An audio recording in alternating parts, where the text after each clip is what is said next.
সকলকে জয় যিশু। আজকের টপিকটি হলো 8 বেনিফিটস অফ প্রেয়ার। এই 8টি পয়েন্ট আমি আপনাদের এক এক করে বোঝাবো এবং বলবো।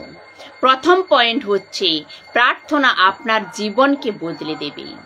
যে কোনো ব্যক্তি, এখানে কোনো ধর্ম বা জাতির কথা বলেনি, বলেছে যে কোনো ব্যক্তি প্রার্থনা একবার যিশুর সঙ্গে যদি যুক্ত হয়ে যায়, তার জীবন 10% নয়, 20% নয়, 100% বদলে যাবে। এর অর্থ হলো তার নেচার, স্বভাব, কথাবার্তা, রাগ, প্রতিটি জিনিস বদলে যাবে। আপনারাই বলুন না, যারা যারা এই ভিডিওটি দেখছেন বা আপলোড হওয়ার পরেও দেখবেন, আপনারাই বলুন, আপনারা যখন প্রভুতে ছিলেন না তখন আপনারা কত গালি দিয়েছেন, কত রাগ করেছেন, ঝগড়া করেছেন, কিন্তু যেদিন আপনারা প্রভুর সঙ্গে যুক্ত হয়েছেন সেদিন থেকে আপনাদের জীবন বদলে গেছে। সেদিন থেকে আপনাদের জীবন বদলে গেছে। তো 2 নম্বর পয়েন্ট হচ্ছে প্রার্থনা আপনাকে বিজয়ী বানাবে। 24/7 আপনার মুখ থেকে এসব কথা বলবে না যে প্রার্থনা করা ব্যক্তি ও কোনো দিনই বলবে না আজ আমার কষ্ট হচ্ছে, আজ ধার রয়েছে, টেনশন হচ্ছে, তো এ সময় আমি কি করব, আমার কাছে পয়সা নেই। এক প্রার্থনা করা ব্যক্তি এরকম কথা তার মুখ থেকে কোনো দিনই বেরোবে না। প্রার্থনা করা ব্যক্তি বিজয়ী জীবন কাটাতে থাকে। এক বাক্যে লেখা আছে, ঘোড়া তো তৈয়ার হয়েছে যুদ্ধের জন্য, কিন্তু ওকে বিজয়ী বানাবে কে? ওকে বিজয়ী বানাবে পরমেশ্বর। যহোশুপদ বলছে লড়াই পরমেশ্বরের, আমার নয়। কে বলছে? যহোশুপদ বলছে। এক প্রার্থনা করা ব্যক্তি কোনো দিনই মন খারাপ বলে মুখ গোমরা করে বসে থাকে না। যে ব্যক্তি প্রার্থনা ঘর থেকে যখন বাইরে আসে তাকে কোনো দিন গোমরা মুখে দেখবে না। আপনি যখন খুশি, যেদিন খুশি ফোন করেন, ও কোনো দিনই বলবে না যে হ্যালো, এভাবে অলসভাবে কোনো দিন বলবে না। তার মুখ থেকে সবসময় উৎসাহিত ভাবে কথা বলবে, কারণ ও জানে ওর পরমেশ্বর কে। এরপর 3 নম্বর পয়েন্ট হচ্ছে প্রার্থনা আপনার হালাত বদলে দেবে। আপনার ঘরে জাদুটোনা হচ্ছে, প্রার্থনা করুন না। আপনার রাত্রে ভয় লাগে, তো প্রার্থনা করুন না। আপনার ঘরে সমস্যা, আপনার ঘরে যে অ্যাটমসফিয়ার যে ও কি হবে, চেঞ্জ হয়ে যাবে, তা আপনি প্রার্থনা করুন। প্রার্থনাতে আপনার হালাত বদলে যাবে। পুরো ফ্যামিলি রয়েছেন, প্রার্থনা করুন। স্বামী স্ত্রী রয়েছেন, তো প্রার্থনা করুন। যুবক যুবতী রয়েছেন, তো প্রার্থনা করুন। প্রার্থনা আপনার হালাতকে বদলে দেবে। প্রার্থনা কি, মার্থা কি বলেছিল যিশুকে? মার্থা বলেছিল, আপনি যদি এখানে, যিশুকে বলছে, আপনি যদি এখানে থাকতেন তাহলে আমার ভাই মরতো না।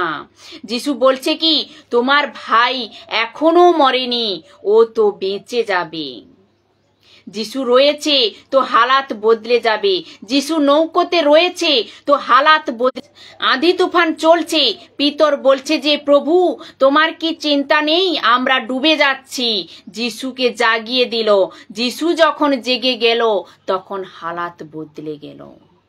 যিশু যখন নৌকাতে এসেছিল তখন হালাত বদলে গিয়েছিল, এবং যিশু যখন জেগে গিয়েছিল হালাত বদলে গেল। এখানে তালি বাজিয়ে প্রভুকে ধন্যবাদ দিন। সঞ্জয় কুমার, আপনাকে প্রভুর নামে স্বাগত করছি। আপনি এই ভিডিওটি দেখছেন এবং শেষ পর্যন্ত আপনি জুড়ে থাকুন। তো যে ব্যক্তির ভেতরে 6000 দুষ্টাত্মা ছিল, ওখানে যিশু ছিল না, কিন্তু যখন যিশু ওর কাছে এলো তখন হালাত বদলে গেল। হালাত বদলে গেল। আমি এখান থেকে আপনাদেরকে বলছি, আপনারা প্রার্থনা জীবন শুরু করুন, আপনাদের ঘরের হালাতও বদলে যাবে। 4 নম্বর পয়েন্ট বলছে যে প্রার্থনা আপনাকে হিম্মত দেবে। প্রার্থনা আপনাকে হিম্মত দেবে। এক প্রার্থনা করা ব্যক্তি কোনো দিনই হিম্মত হারায় না। আপনি দুর্বল হয়ে গেছেন, প্রার্থনা করুন। আপনার শক্তির দরকার, প্রার্থনা করুন। আর প্রার্থনাতে বসে যেভাবে ঠিক লাগে আপনি সেইভাবে প্রার্থনা করুন। চেয়ারে বসে, হাঁটু গেড়ে, যেভাবে খুশি বসে আপনি প্রার্থনা করুন। প্রার্থনা আপনাকে শক্তি দেবে, তাকত দেবে এবং হিম্মত দেবে। 5 নম্বর পয়েন্টে রয়েছে প্রার্থনা আপনাকে আগে এগোতে শক্তি দেবে। এক প্রার্থনা করা ব্যক্তি কোনো দিন বলবে না যে আমি পেছনের দিকে যাচ্ছি। এক প্রার্থনা করা ব্যক্তি কোনো দিন বলবে না যে আমি পেছনের দিকে যাচ্ছি, কোনো দিন বলবে না যে আমি মিনিস্ট্রি বন্ধ করছি। ও সব সময় সামনের দিকে এগোতেই থাকবে। আর ওকে শক্তি দেবে কে? ওকে শক্তি দেবে পরমেশ্বর। 6 নম্বর পয়েন্ট হচ্ছে প্রার্থনাতে আপনার আত্মিক জীবন মজবুত হয়। আপনার আত্মিক জীবন number 1 and only the number 1, একটাই রাস্তা, আর তা হলো প্রভুর সঙ্গে নিজেকে যুক্ত করা, প্রভুর সঙ্গে কথা বলা। কিসের মাধ্যমে? প্রার্থনার মাধ্যমে প্রভুর সঙ্গে যুক্ত হওয়া, প্রভুর সঙ্গে কথা বলা। আপনি যিশুর বাক্য তো পড়েন, কিন্তু ওই বাক্য কখন কাজে লাগে? যখন আপনি পরমেশ্বরের সাথে যুক্ত হবেন এবং প্রার্থনাতে জুড়ে থাকবেন। আপনার আত্মিক জীবন মজবুত হবে। এর জন্য যিশু বলেছিলেন, তুমি আমাকে বিনা কিছু করতে পারবে না। যোহন 15 নম্বর পদে লেখা রয়েছে, আমি অঙ্কুরলতা আর তোমরা শাখা। যে আমাতে সংযুক্ত থাকে সে প্রচুর ফলে ফলবান হয়, কারণ আমাকে ছাড়া তোমরা কিছুই করতে পারবে না। অতএব আমরা প্রার্থনাতে মজবুত হতে হবে আপনাদেরকে। 7 নম্বর পয়েন্ট, লাস্ট 2 পয়েন্ট রয়েছে। 7 নম্বর পয়েন্ট হচ্ছে প্রার্থনাতে শয়তানের সব বন্ধন ভেঙে যায়। প্রার্থনাতে শয়তানের সব বন্ধন ভেঙে যায়। যার প্রার্থনা জীবন মজবুত হয়ে গেছে, তার প্রার্থনাতে শয়তানের সব বন্ধন ভেঙে যায়। আপনি প্রার্থনা করেন, জাদুটোনা ভেঙে যায়। আপনি প্রার্থনা করেন, দুষ্টাত্মাকে তাড়াতে পারবেন, কারণ প্রার্থনাতে তাকত বা শক্তি রয়েছে। আপনি প্রার্থনা করছেন মানে আপনার সাথে পরমেশ্বর রয়েছে। লাস্ট পয়েন্ট, 8 নম্বর পয়েন্ট, প্রার্থনাতে শয়তানের সব যোজনাকে বিনাশ করা যায়।